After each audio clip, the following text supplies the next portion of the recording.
기하시 하나님의 말씀은 역대상 4장 9절과 10절입니다. 자, 오늘은 우리가 잘 아는 야베스에 대한 이야기입니다. 자, 야베스를 결론부터 이야기하죠. 9절에 야베스는 그의 형제보다 귀중한 자라 그랬습니다. 자, 그의 형제보다 귀중한 자라는 말은 형제들 중에 이스라엘 자손들 중에 뛰어난 복을 받은 사람이다. 사회적으로 굉장히 명망이 있고 존경받을 만하고 재산도 있고 세상에서도 성공한 사람이다. 거기에다가 믿음도 좋아서 강한 믿음을 가졌다. 자, 이 이스라엘 사회에서 단순히 물질의 축복만 받았다면 여기에 기록하지 않았을 것입니다. 믿음이 좋은 사람들 중에서도 복을 받은 사람이다. 이런 뜻이 존귀한 자라라는 뜻입니다. 자, 근데 야베스라는 이름의 뜻은 고통, 슬픔이라는 뜻입니다. 자, 자식이 태어났는데 어느 부모가 자식의 이름을 너는 고통이다, 너는 슬픔이다 짓는 사람 없습니다. 저도 캐나다에 유학 갔을 때 저희 아들이 태어났습니다. 아들이 태어났을 때 이름을 누가복음 2장에 있는 주께 드리고, 그래서 주헌, 이 주님께 일평생 헌신해라, 이런 뜻을 담아서 주헌이라고 이렇게 지었습니다. 어떤 사람들은 이 딸의 이름을 지을 때 하영이라고 합니다. 하영이라는 뜻은 하나님께 영광을 돌리며 살아라, 이런 뜻이죠. 자, 어떤 사람들은 그 자식의 이름에다가 하은이라고 또 붙이죠. 일평생 하나님의 은혜가 넘치기를 바란다, 이런 뜻입니다. 자, 그래서 이 자식의 이름을 지을 때 어떤 부모가 자식의 이름에다가 고통이라는 이름을 짓겠습니까? 자, 그 정도로 야베스가 태어났을 때 환경이 좋지 않았다. 그 집안의 환경이 좋지 않았다, 이런 뜻이겠죠. 자, 살펴보겠습니다. 9절 다 같이 읽읍시다. 시작. 야베스는 그의 형제보다 귀중한 자라. 그의 어머니가 이름하여 이르되 야베스라 하였으니 이는 내가 수고로이 낳았다 함이었더라. 자, 여기서 이 아들의 이름을 누가 지었느냐? 그의 어머니가 이름을 지었다 그랬습니다. 일반적으로 유대 사회에서 자식의 이름을 짓는 사람은 바로 아버지지요. 아버지가 이름을 짓습니다. 자, 근데 어머니가 이름을 지었다는 뜻은 야베스가 태어날 때 아버지가 안 계셨다는 뜻입니다.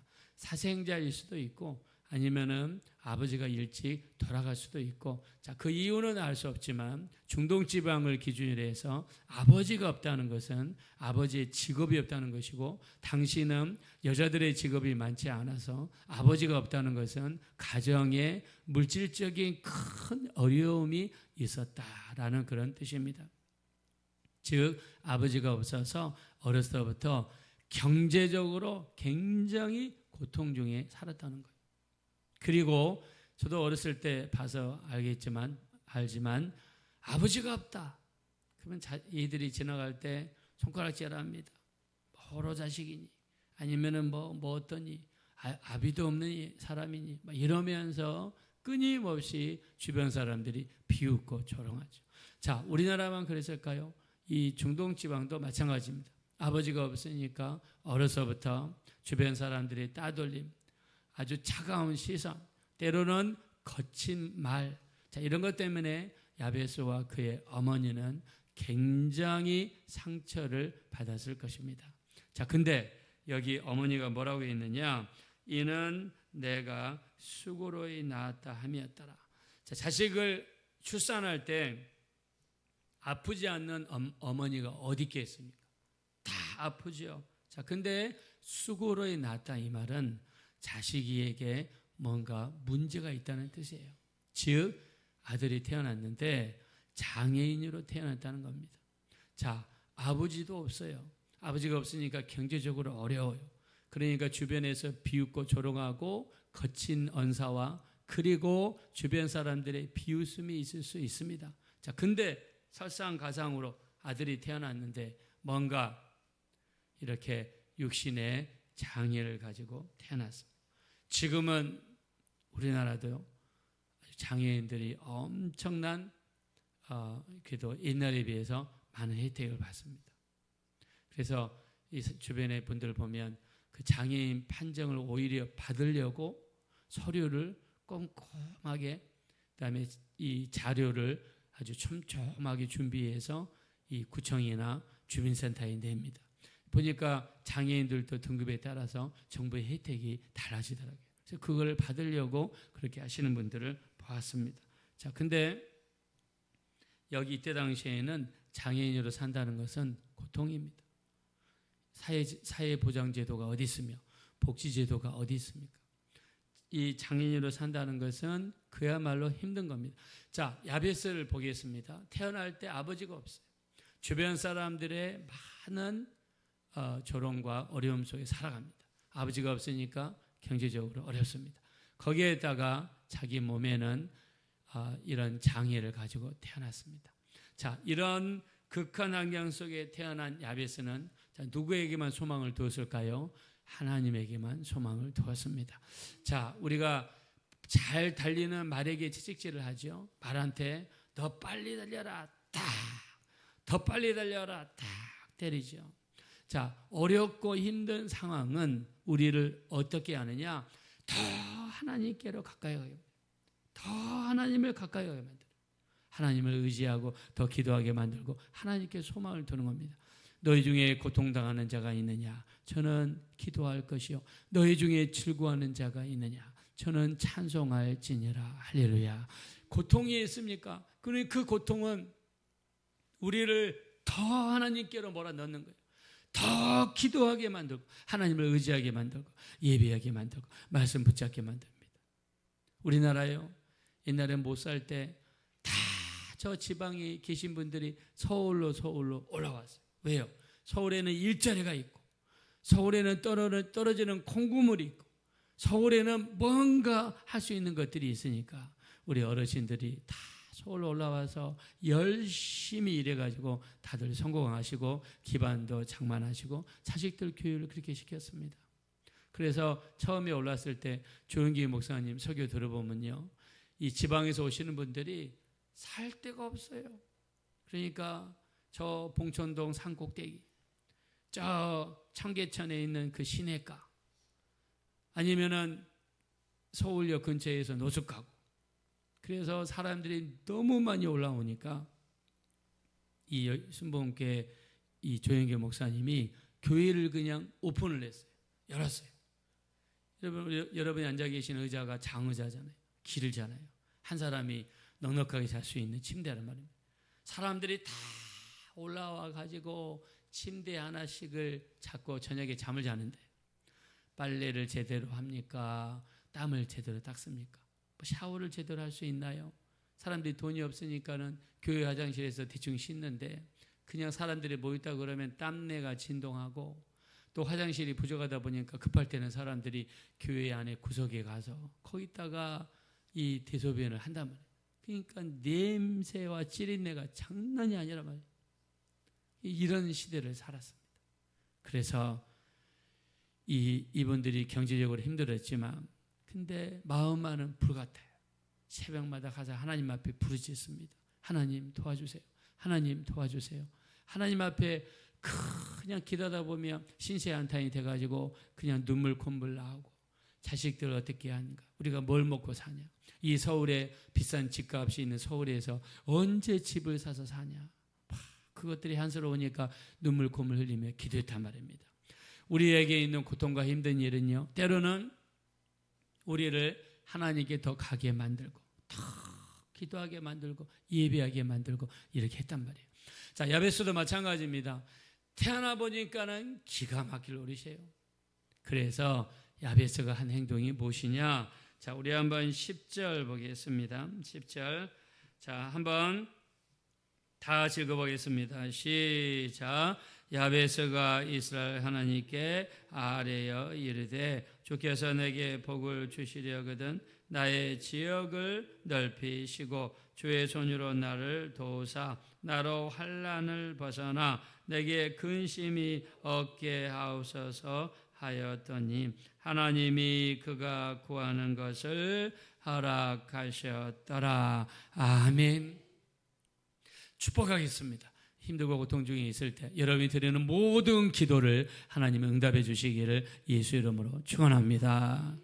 우리 하나님은요, 우리 육신의 어려움을 외면하지 않는 하나님이십니다. 우리에게 있는 염려, 근심, 걱정을 하나님이 외면하지 않습니다. 우리 출애굽기 2장 23절, 24절에 하나님께서는 우리가 탄식하는 소리를 하나님이 들으십니다. 하나님은 우리가 고통 중에 내는 소리를 들으시는 줄로 믿습니다. 출애굽기 6장 5절에 우리의 신음소리도 하나님이 들으시는 줄로 믿습니다. 하나님은 들으세요. 우리 그냥 하나님은 고고한 분이시고 위대한 분이시기 때문에 하나님께서는 이렇게 특정한 기도만 듣는 것이 아니라 우리의 이 생활 중에서 힘들고 어려운 가운데서 우리 어려움의 삶의 어려움을 이야기했을 때 하나님은 들으신다라는 것을 보여주셨습니다. 자, 첫째 야베스가 구한 것은 복을 구했습니다. 한번 보겠습니다. 주께서 내게 복을 주시려거든. 자, 야베스는 복을 구했습니다. 복을. 우리 개역 한글에서는 뭐라고 했느냐? 내게 복의 복을 더하사. 이렇게 이야기했습니다. 복의 복을 더하사. 자, 복의 복을 더하사 이렇게 기록한 것처럼 이 사모하는 마음이 있다는 거죠. 시편 107편 9절 사모하는 영혼을 만족케 하시고 줄인 영혼에게 좋은 곳으로 채워주시리로다. 할렐루야. 사모하는 영혼을 만족케 하시고 사모하는 영혼. 내가 하나님 됐습니다. 뭐 나는 꼭 그렇게 복이 필요하지 않습니다. 이제 먹고 살만합니다. 주시겠습니까? 안 주시겠습니까? 안 주시죠. 왜요? 사모하는 영혼을 만족케 한다고 그랬으니까 하나님 꼭 주셔야 되겠습니다. 하나님 이 문제가 꼭 해결받아야 되겠습니다. 하나님이 없으면 나는 아무것도 할 수 없습니다. 도와주십시오. 사모하는 영혼을 만족해 주실 줄로 믿습니다. 복의 복을 주십시오. 나는 복이 필요합니다. 나는 도움이 필요합니다. 하나님 도와주십시오. 이런 마음이 있어야 돼요. 그래서 잠언서 8장 17절에 보면 나를 사랑하는 자들이 나의 사랑을 입으며 나를 간절히 찾는 자가 나를 만날 것이니라. 할렐루야. 나를 간절히 찾는 자가 하나님을 만난대요. 그냥 와서 대충 하나님 이래도 괜찮습니다. 저래도 괜찮습니다. 죄송합니다. 엎드려서 좀 잠 좀 잤다가 내가 잠을 좀 잤네요. 눈 떠 보니까 1시간이에요. 죄송합니다. 오늘은 가겠습니다. 이러면 거기에 무슨 기도가 있겠어요? 간절히 찾는 자가 나를 만날 것이다. 성경에서는 끊임없이 나를 사랑해라. 나를 사랑해라. 야고보서 4장 8절 하나님을 가까이 하라. 그래야면 하나님이 너희를 가까이 하시리라. 집에서 띵가띵가 하면서 누워있는데 하나님이 가까이 할 수가 없죠. 내가 하나님을 가까이 하라. 그러면 하나님이 너희를 가까이 하시리라 그랬습니다. 우리 예레미야 29장 11절에서 13절을 보면 너희를 향한 내 생각은 내가 하나니 재앙이 아니라 평안이요 너희 장래에 소망을 주려 하는 생각이라. 너는 내게 부르짖으며 와서 기도하면 내가 너희 기도를 들을 것이요 너희가 전심으로 나를 찾고 찾으면 나를 만나리라 말씀하여 주셨습니다. 자, 하나님 우리를 향하신 하나님의 뜻은 무엇이냐? 재앙이 아니라 평안이요 소망이요 너희 장래에 소망을 주려 하는 생각이라 그랬습니다. 하나님은 우리가 건강하기를 원하고요. 하나님은 우리가 행복하기를 원하고요. 우리에게 있는 모든 힘들고 어려운 일들을 기도로서 예배로서 말씀으로서 물리치기를 원하시는 줄로 믿습니다. 그래서 하나님은 장래에 소망을 주려 하는 것이다. 그러면 어떻게 해야 되느냐? 너희는 내게 부르짖으며 내게 와서 기도하면 내가 너희 기도를 들을 것이요 전심으로 나를 찾고 찾으면. 하나님을 어떻게 찾아야 돼요? 전심으로 나를 찾고 찾으면 나를 만나리라 말씀했습니다. 자, 야베스는요 내게 복의 복을 더하시고, 그 다음에 뭐라고 그랬습니까? 내 지역을 넓히시고 주의 손으로 나를 도우사 나로 환난을 벗어나 내게 근심이 없게 하옵소서 하였더니 하나님이 그가 구하는 것을 허락하셨더라라고 말씀했습니다. 야베스는요, 내 지경을 넓혀주세요. 내 일하는 지경을 넓혀주세요. 내 가게에서 판매하는 판매량을 넓혀주세요. 내 자녀의 달란트를 넓혀주세요. 내 자녀의 영역을 넓혀주세요. 내 가정에 이런 일을 하는데 가정의 영역을 넓혀주세요. 얼마든지 기도할 수 있죠. 주의 손으로 나를 도우사 환난이 없게 도와주십시오. 여러분이 기도할 때마다 가정의 환난이 물러가게 되시기를 예수 이름으로 축원합니다. 그래서 이 주의 손으로 나를 도와주십시오. 우리 시편 139편 9절과 10절에 보면 내가 새벽 날개를 치며 바다 끝에 가서 거할지라도 거기서도 주의 손이 나를 인도하시며 주의 오른손으로 나를 도우시리이다. 축복하겠습니다. 하나님의 손이 여러분을 인도하시며 하나님의 오른손이 여러분을 돕게 되시기를 예수 이름으로 축원합니다. 주의 손으로 나를 도와주세요. 하나님, 나 기도할 때 하나님의 손으로 나를 도와주세요. 하나님의 손으로 내 아들을 도와주세요. 내 딸을 도와주세요. 하나님의 손으로 내 손주들을 도와주시옵소서. 도와주세요. 하나님의 손으로. 우리 이사야서 41장 10절 두려워하지 말라 내가 너와 함께 함이니라. 놀라지 말라 내가 내 하나님이 됨이니라. 내가 너를 굳세게 하리라. 참으로 너를 도와주리라. 참으로 나의 의로운 오른손으로 너를 붙들리라 말씀하셨습니다. 하나님의 오른손으로 여러분을 붙들어 주시기를 예수 이름으로 축원합니다. 자, 근데 이 오늘 이 역대상 4장은 유다 지파의 족보입니다. 유다 지파의 족보가 1절부터 저 뒤까지 쭉 이어지는데 계속해서 사람의 이름만 나오다가 9절과 10절에서는 야베스라는 이름뿐만이 아니라 야베스가 어떤 사람인지를 소개하고 있단 말입니다. 왜? 다 다른 데서는 이 이름만 나오고 누가 누구를 낳고 누가 누구의 자손이고 이렇게 얘기하는데 야베스에 가가지고 이렇게 주석을 달았느냐. 그 이유는 역대상 역대하를 받는 사람들은 바벨론에서 70년 동안 고생하다가 예루살렘에 돌아와 보니 밭이 없습니다. 농사를 지을 수가 없어요. 머물 수 있는 집이 없습니다. 앞에 봐도 벽이고 뒤에도 벽이고 사면이 벽이고 무엇을 해서 먹고 살아야 될지 참으로 막막한 영혼들에게 위로하기 위해서 이 에스라라는 이 학자는 이스라엘 백성들을 위로하고 힘을 주기 위해서 야베스라는 사람을 그들에게 소개시켜 준 것입니다. 무슨 뜻일까요? 너희들도 하나님을 의지하고 기도하고 이렇게 부르짖으면 하나님이 도와줄 수 있다는 것을 이야기하면서 그들을 격려하기 위해서 말씀하시는 줄로 믿습니다. 우리도 마찬가지입니다. 이 땅에 살면서 힘들고 어렵고 우리 고통이 언제든지 우리를 찾아올 수 있지만 기도하고 예배하고 말씀 붙잡고 의지하는 자에게 하나님의 이런 똑같은 축복의 역사가 반드시 나타나게 될 것입니다. 하나님을 의지하셔서 우리에게는 모든 어려움들을 이기시고 승리하셔서 야베스와 같이 제2의 존귀한 자가 되어지시기를 예수님의 이름으로 축원합니다. 이 시간 기도하실 때 우리도 야베스와 같이 힘들고 고통 중에 있고 어려운 중에 있을지라도 우리에게 복의 복을 더하시고 우리 지경을 넓혀 주시고 주의 손으로 도우사 환난을 벗어나 근심이 없게 하여 주시고 우리 기도마다 하나님께서 응답해 주시는 놀라운 역사가 넘치게 도와주세요. 우리 합심으로 기도하겠습니다. 돌아오시고 잡으러오신 하나님 진심으로 감사합니다.